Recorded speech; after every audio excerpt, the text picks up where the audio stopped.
Hello guys, पंचायती people में आप सभी का स्वागत है। हमारे साथ में मौजूद है महाराष्ट्र के वर्किंग प्रेसिडेंट और अटैच मुंबई सोलापुर प्रेसिडेंट भी, जिनका नाम हाजी फारूक शाब्दी साहब है।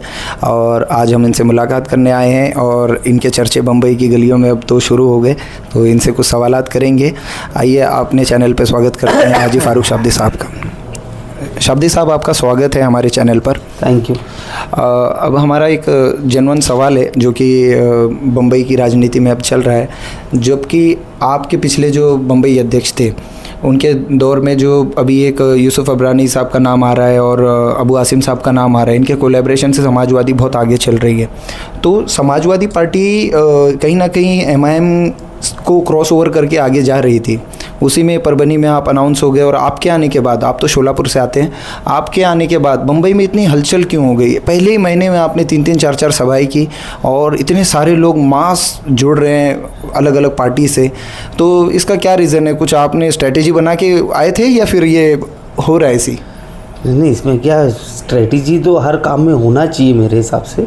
सबसे पहले तो मैं आपने नाम बोले यूसुफ अबरानी साहब का और अबू आसिम साहब का, मेरी उनको शुभकामनाएं। हर आदमी ये चाहता है कि वो अपनी पार्टी के लिए अच्छा काम करे और अच्छे रिज़ल्ट लाए, तो वो लोग भी भाग रहे हैं और मैं समझता हूँ कि अच्छा है। वो लोग जितना भागेंगे, जितना टफ कंपटीशन होगा, वो that will keep me on my toes. तो मैं भी वो लोग जितना भाग रहे हैं उनसे तेज़ भागने की कोशिश करूँगा। और लकीली मुझे ऐसा ग्राउंड मिला है मुंबई, जहाँ पर ऑलरेडी मजलिस की बोलो एमआईएम की फ़ैन फॉलोइंग बहुत ज़्यादा है, तो इतना स्ट्रगल मेरे लिए नहीं है। मैं जहाँ भी जा रहा हूँ, मुझे ऐसे नहीं लग रहा है कि मैं कोई नई जगह जाकर प्रचार कर रहा हूँ या लोगों से मिल रहा हूँ। तो लोगों का एक्सेप्टेंस बहुत है और उम्मीद करता हूँ कि जो मोहब्बत, जो प्यार लोग ने एमआईएम को या बैरिस्टर असदुद्दीन ओवैसी साहब को या अकबरुद्दीन ओवैसी साहब को दिए, वो इस बार की कॉरपोरेशन इलेक्शंस में भी इंशाल्लाह भर भर के वो सपोर्ट और मोहब्बत देंगे। अगला सवाल करते हैं आपसे कि जिस तरीके से आपकी पार्टी के जो मुंबई में 2 कॉरपोरेटर थे, वो दोनों किसी और पार्टी में चले गए।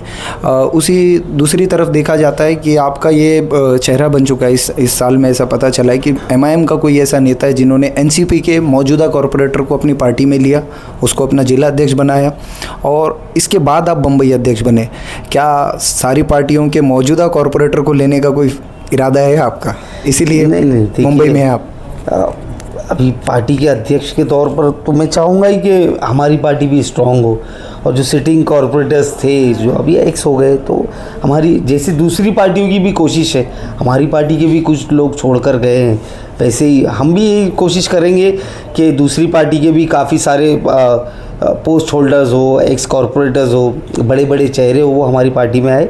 और टू बी वेरी फ्रैंक, मैं आपके इस चैनल पे बोलना चाहूँगा कि हमारी बात चालू है काफ़ी सारे लोगों से और काफ़ी बड़े सनसनीखेज़ आपको खुलासे इंशाल्लाह आने वाले टाइम में मिलेंगे, तो वक्त आने पर आपको पता चल जाएगा। वी विल सी सर कि आगे क्या होता है। पर अपने आप में जो एमआईएम का भी ग्राफ है और एमआईएम से लोग जाते हैं, हर जगह से हम लोग देख रहे हैं, औरंगाबाद से लोग गए, धुले से लोग गए, पर इसमें अपने आप में एक काबिलियत है कि आपने शोलापुर में एक सिटिंग कॉरपोरेटर को अपनी पार्टी में शामिल किया।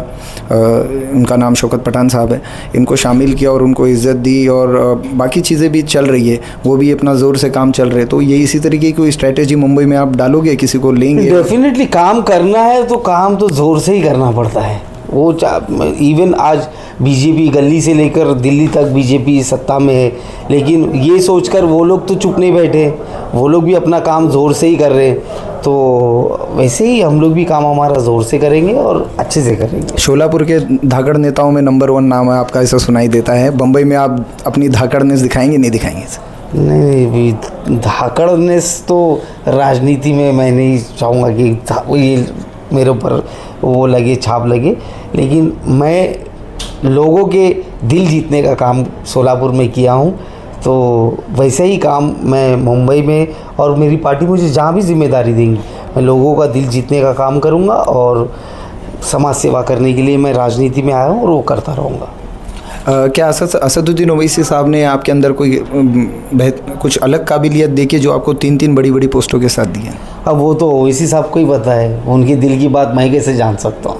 तो अगर उन्होंने मुझ में देखी है तो मैं मेरी तरफ से ये कोशिश करूँगा कि उनका जो भरोसा है मुझ पर, मैं उस भरोसे को कायम रखूँ।